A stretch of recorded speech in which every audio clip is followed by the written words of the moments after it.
Zee 24 तास उदय निरगुडकर आणि त्यांच्या सर्व सहकाऱ्यांचं मनापासून अभिनंदन।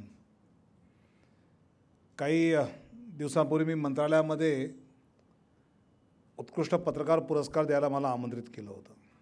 2 जणांना पुरस्कार मिळाला आणि असंच प्रत्येकाला बोलवल्यानंतर त्याने काय केलं असं सगळं दाखवत होते।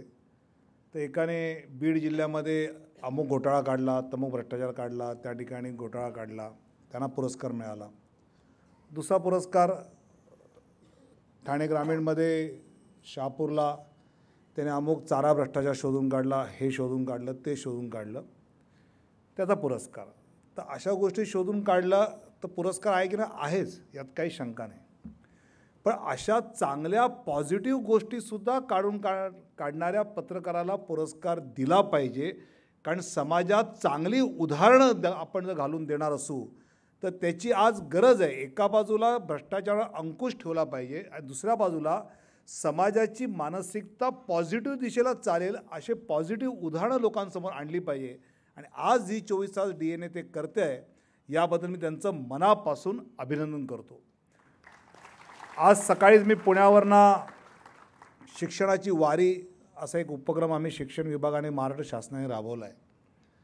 महाराष्ट्रामध्ये खूप सारे शिक्षक चांगल्या पद्धतीने शिकवतात, त्यातले काही शिक्षक वेगळ्या पद्धतीने शिकवतात जेणेकरून मुलांना समजायला आकलन व्हायला सोपं जातं।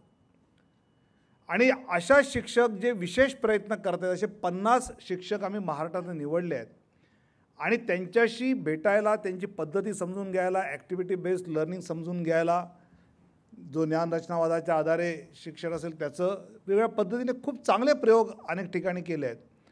ते पाहायला समजून घ्यायला आम्ही दररोज 1,500-2,000 हजार शिक्षक शासन वाहन व्यवस्था करून त्यांना घेऊन येऊन ते दाखवत आहे की एका शाळेमध्ये प्रश्न दिला की विरुद्धार्थी शब्द लिहा आणि शब्द दिला वर, बहुतेक साऱ्यांनी लिहिलं उत्तर खाली। एका मुलीने लिहिलं वधू, वरच्या विरुद्ध वधू, तिला 0 मार्क का? तर आमच्या बालभारतीत नाही म्हणले वधू, बालभारती वरचं खालीच आहे। एका मुलाने म्हटलं देव वर पण देतो, देव शाप पण देतो, ते शाप लिहिलं, त्याला शाप मिळाला, 0 मार्क। नाही म्हणले बालभारतीत काय वरला खाली, खाली लिही तर मार्क, नाही तर मार्क नाही। आता ही पद्धत कुठेतरी बदलली पाहिजे आणि यंग इनोव्हेटर अवॉर्डसारख्या अवॉर्ड्सच्या माध्यमातून ही जागृती येऊ शकते। कारण परीक्षेचे पेपर तसे बनवणं सोपं आहे, पण ते शिक्षकांना तपासणं मोते सर आणि कपिल पाटील सर अवघड आहे। आता त्यांचा दोष नाही, कारण त्यांना हे शिकवलं नाही ना या पद्धतीचं, कारण ते ज्या सिस्टीममधनं आले त्यामुळे ट्रेनिंग ऑफ ट्रेनर्स असं करून जर ह्या सगळ्या गोष्टी आपण बसवल्या तर मग आपल्या डॉक्टर काकोडकर, डॉक्टर माशेलकर अशी मंडळी मोठ्या संख्येने आपल्याला महाराष्ट्रात दिसतील आणि आताच्या सरकारच्या काळात ते करून दाखवीन हा विश्वास देतो।